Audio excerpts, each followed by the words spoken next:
এক প্রবীণ রাজনৈতিক বিশ্লেষক ধীরে ধীরে বললেন, সময় বদলায়, রাজনীতির ধারা বদলায়, কিন্তু আওয়ামী লীগ কি বদলাতে পারবে?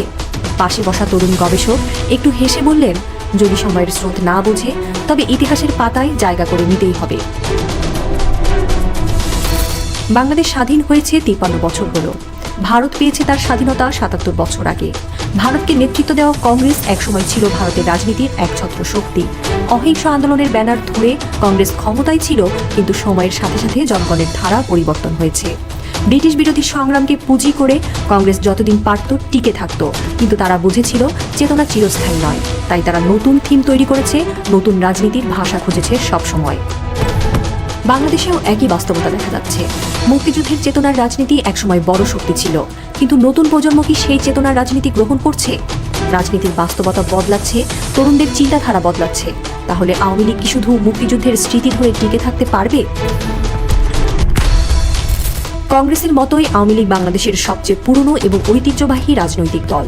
ভারতের তাবেদারি করা হাসিনা শুধু ভারতে পালিয়ে যায়নি, দলটার অনিশ্চিত ভবিষ্যৎ রেখে গেছে বাংলাদেশে। 1971 সালে মুক্তিযুদ্ধের নেতৃত্ব দেওয়া এই দল গত 5 দশক ধরে ক্ষমতা রাজনীতির কেন্দ্রে ছিল। কিন্তু বাস্তবতা হচ্ছে, যে কোনো রাজনৈতিক দল যদি নতুন সময়ের সঙ্গে নিজেকে খাপ খাওয়াতে না পারে, তবে একসময় সেটি ইতিহাস হয়ে যায়। মুসলিম লীগ যেমন একসময় ভারতীয় উপমহাদেশের সবচেয়ে শক্তিশালী দল ছিল, কিন্তু তারা সময়ের স্রোত না বুঝে রাজনীতি থেকে হারিয়ে গেছে। পাকিস্তানের মুসলিম লীগ টুকরো হয়ে গেছে। আসল মুসলিম লীগ সে দেশের রাজনৈতিক শক্তি হিসেবে আর কার্যকর নয়। বাংলাদেশেও কি আওয়ামী লীগের জন্য একই পরিণতি অপেক্ষা করছে? বাংলাদেশের তরুণ সমাজ এখন মুক্তিযুদ্ধকে সম্মান করে, কিন্তু এটা তাদের রাজনৈতিক প্রেরণার একমাত্র উৎস নয়। তারা অর্থনীতি, কর্মসংস্থান, শিক্ষা, প্রযুক্তি ও আন্তর্জাতিক সংযোগের দিকে তাকিয়ে আছে।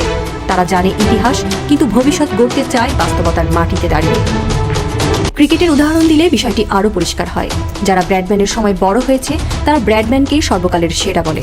সচিনের জেনারেশন সচিনকে মানে, কোহলির জেনারেশন সচিন বা ব্র্যাডম্যানের প্রতি অতটা আগ্রহী নয়। কারণ সময় বদলায়, মানুষ বদলায়, চিন্তাধারা বদলায়। বাংলাদেশেও তাই হচ্ছে। 1971 সালে জন্ম নেওয়া প্রজন্ম, 1990-এর প্রজন্ম এবং 1920-এর প্রজন্মের ভাবনা কি এক?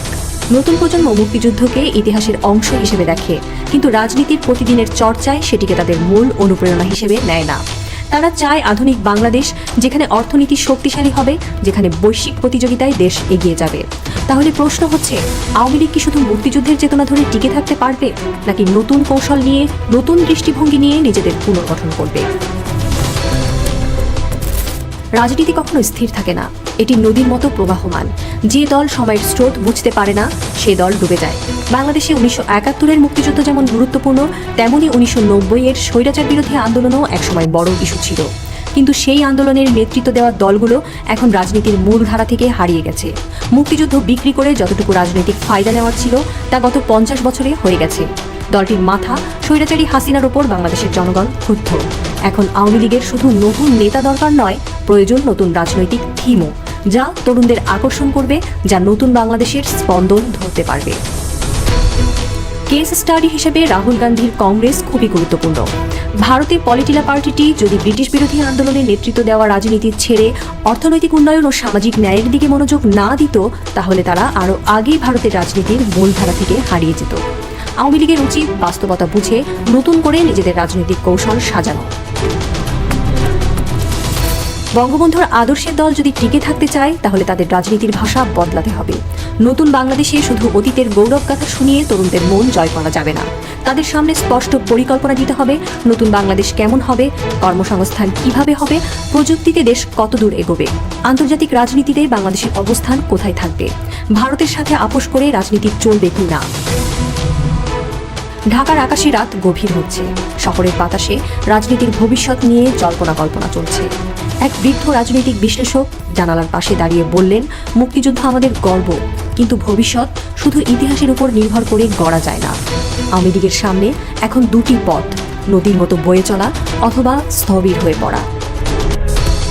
বাইরে কৃষ্ণচূড়ার ফুল ঝরছে, প্রকৃতিতে পরিবর্তন এসেছে।